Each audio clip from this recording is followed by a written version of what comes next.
first step in beginning your final presentation board is to cut out your compositions. The presentation board will showcase 11 of the best examples, one of each concept, and a 12th composition of your choosing, which will be your wild card. You will choose your strongest designs to display on the presentation board. When you begin to cut, make sure you have a new X-Acto blade so that the edges are sharp. Cut carefully and slowly so that you do not tear the edges of the paper. For the square and rectangular compositions, it'd be best to use a ruler so that your lines are straight and the edges are sharp.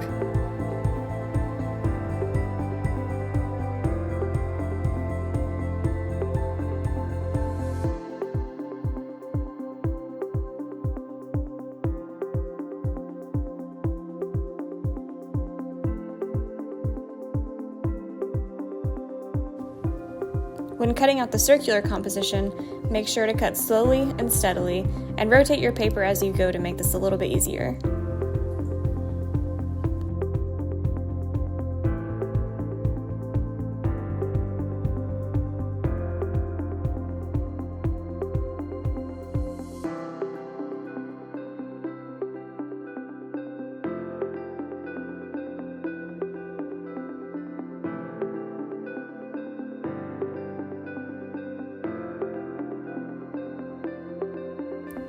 We don't want to see jagged edges like this, or the black outlines of any of your compositions on your presentation board. You'll create and print labels for every single composition. The labels for the compositions on the presentation board will actually need to be printed twice, so that you have an additional label for the binder as well. Include the composition number and the concept on the label. To save yourself some time and energy later, it might be helpful to type the labels in columns on Word or Excel so that every label is lined up and you can make more consistent cuts. Most importantly, leave enough room around each label so that you can cut it and still have a little extra white space. You'll also need to make an additional label that goes on the bottom of the presentation board that has your name and your group name on it.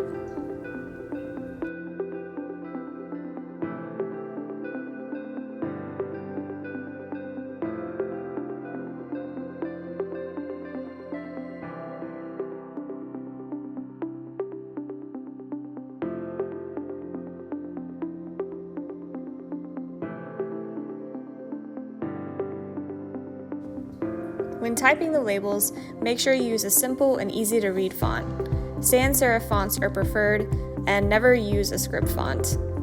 The size of the font should be about 10 to 12 points. When you trim your labels, try to center the word in the middle of the white space.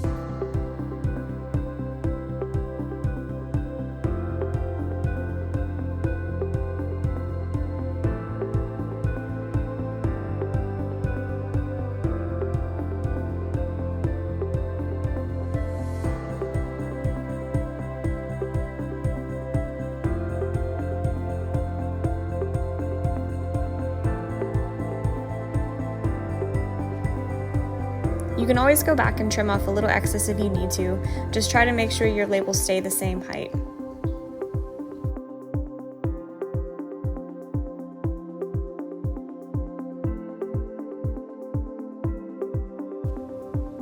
Try to make sure all of your labels are the same height. You can use the ruler on your cutting mat to keep them fairly consistent.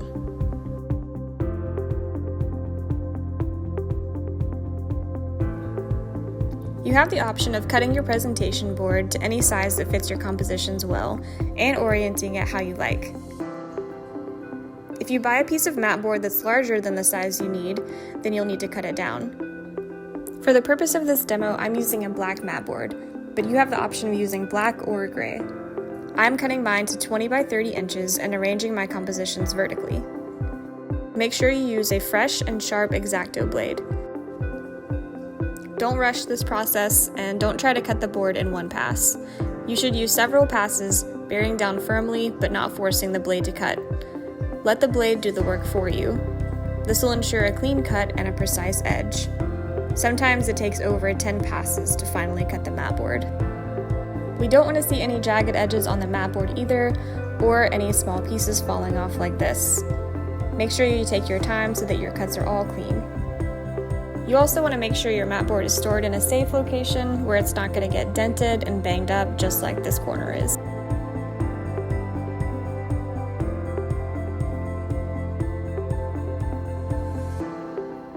Now that you have your board cut to size, you can begin to lay out your 12 compositions. Think of this presentation board as one large composition. The arrangement of the shapes of your compositions should feel well balanced. Spread out the circular compositions from each other, as well as the rectangular. Don't create emphasis in one specific area of the board. Take your time with this layout because it's one of the first things all of your viewers will notice. Once you have your layout, you can begin to measure and mark your board. You'll want at least 2.5 inches between each of the compositions and around the border of the board. The bottom border should actually be slightly larger so that it does not feel weighted down. Measure 2.5 inches in from each corner and make a small tick mark on the board. Make sure this tick mark is light. I've used an H pencil so that it's easier to erase.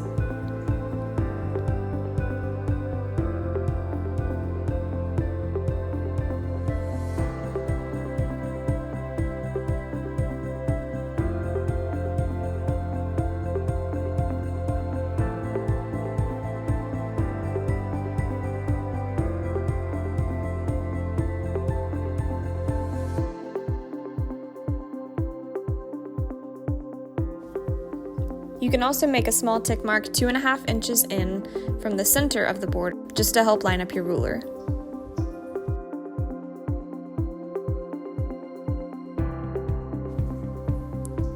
Align your ruler with the small tick marks you just made.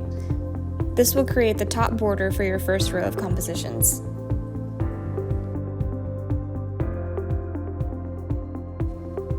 Now you can start placing the first row of compositions down. When I placed my top corner compositions, I tried to line them up with the small tick mark I had made 2.5 inches in from each side of the board.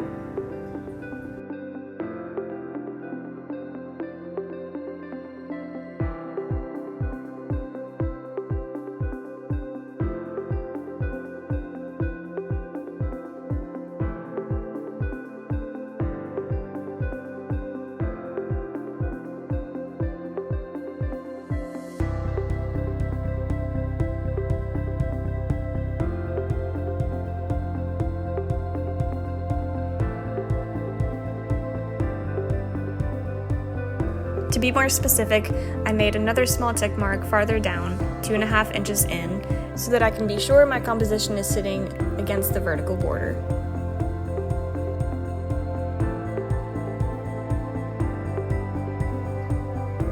Now that this corner composition is aligned, I'm making very small tick marks at each corner of the square. I want to make all my tick marks very lightly, that way I'll be able to erase them easily later. You shouldn't have any pencil marks on your presentation board by the time that you turn it in.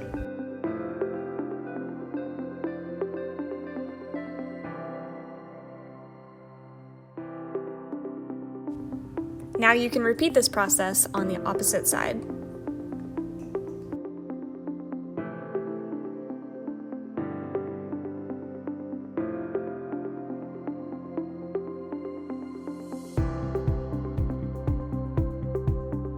Now that I'm placing my circular composition, I want to make sure it's centered between each of the outside compositions. Measure to the center of your board and make a small tick mark.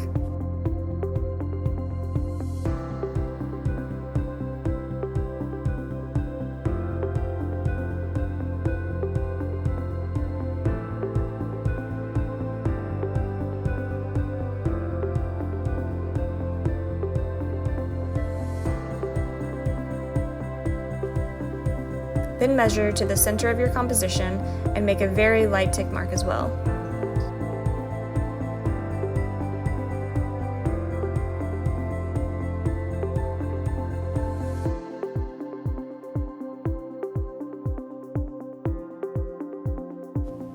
You can visually align both of these points to make sure your composition is centered.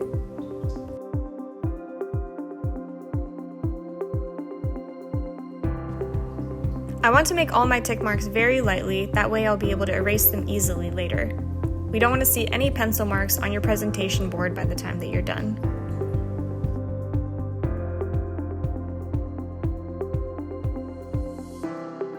You always want to make sure your labels are closer to the composition that they correspond with rather than any other composition on the board. Since all of these compositions are the same height, all of my labels will also be at the same height for this row. For this row, I can make a small tick mark 1/4 of an inch below each of the side compositions.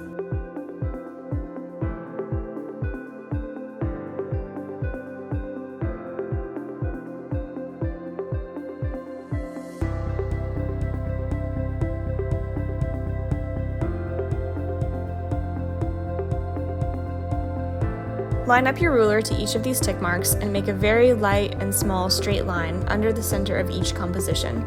The top of each label will rest on this line.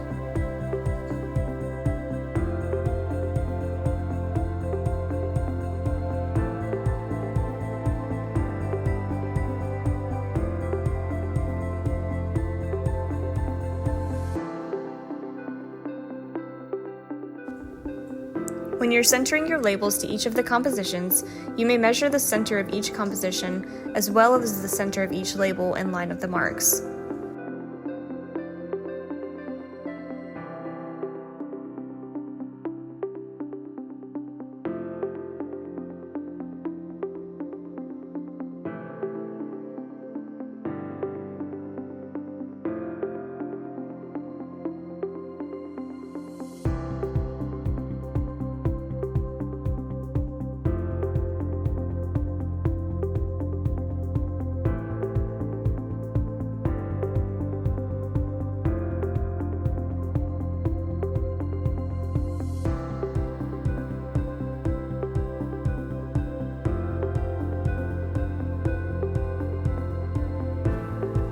I'm placing the next row of compositions 2.5 inches below the first row.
The second row of compositions will probably include different shapes than the previous row.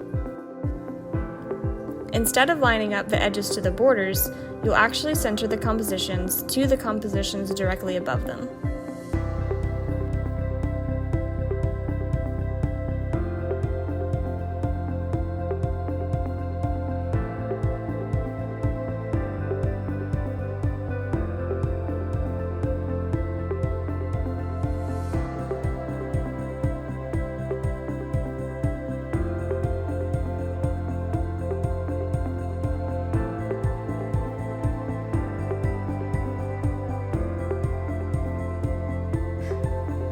Since the vertical rectangles are 1 inch smaller than the 4-inch square compositions above them, I know they will need an extra 1/2 inch on each side.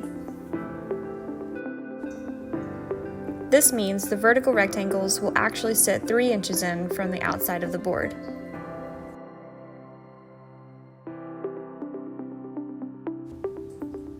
Since I know the top of the vertical rectangles will be 2.5 inches from the first row of compositions and will sit 3 inches in, I can go ahead and mark my corners for these compositions.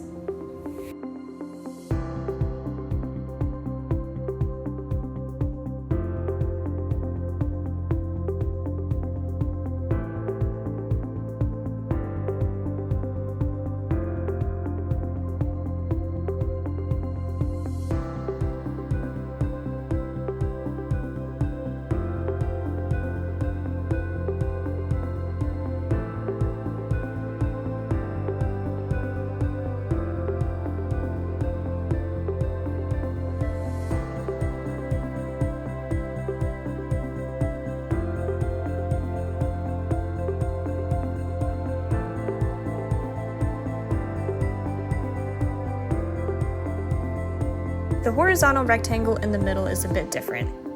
It will need to be centered below the circular composition, as well as centered height-wise in between the vertical rectangles. The horizontal rectangle in the middle is a bit different.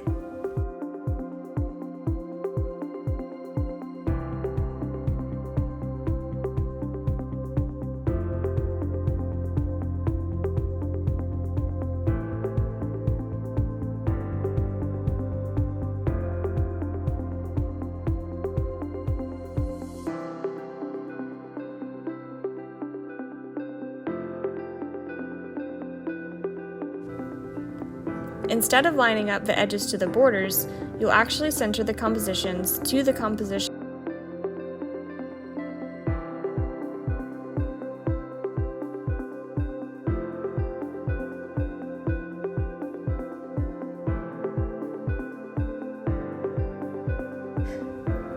Since the vertical rectangles are 1 inch smaller than the 4-inch square compositions above them, I know they will need an extra ½ inch on each side.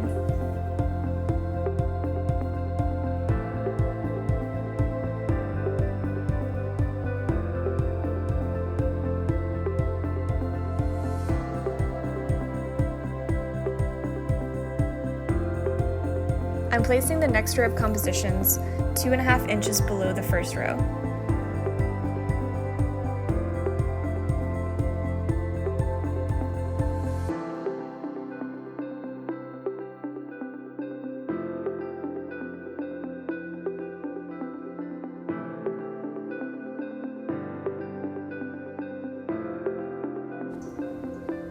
This means the vertical rectangles will actually sit 3 inches in from the outside of the board.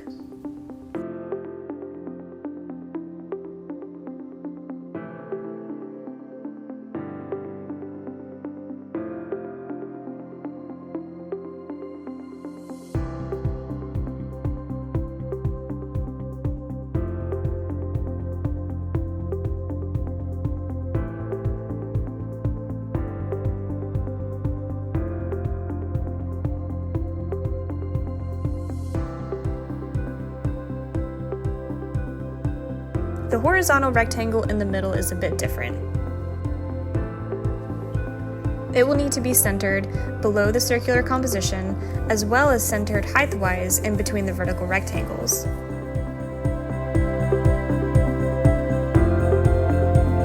Quick update, we're switching to rubber cement from spray adhesive.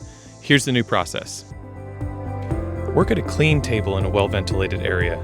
Lay down a scrap paper or newsprint under your work so you can keep the surface clean. Place each composition where it will go on the board and check alignment. Use very light tick marks if needed so you can hit the same position when you glue.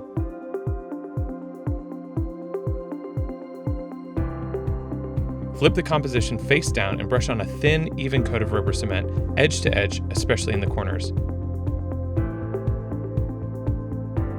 Give it a few moments to get slightly tacky. You want it to lose that wet shine so it grabs cleanly.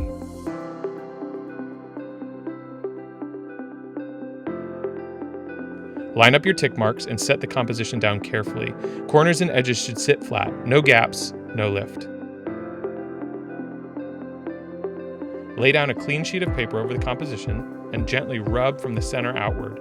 This seats the piece without smudging it and keeps oils or glue off the surface. Don't slop it onto the table, and don't put cement directly onto the presentation board if you're going to put it on thick.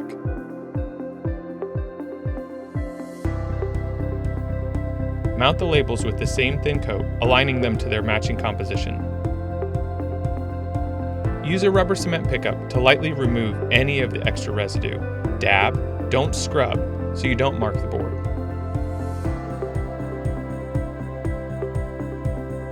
Confirm every piece is fully adhered, especially corners. Everything is aligned and there's no visible glue. Erase the tiny tick marks so the board is clean.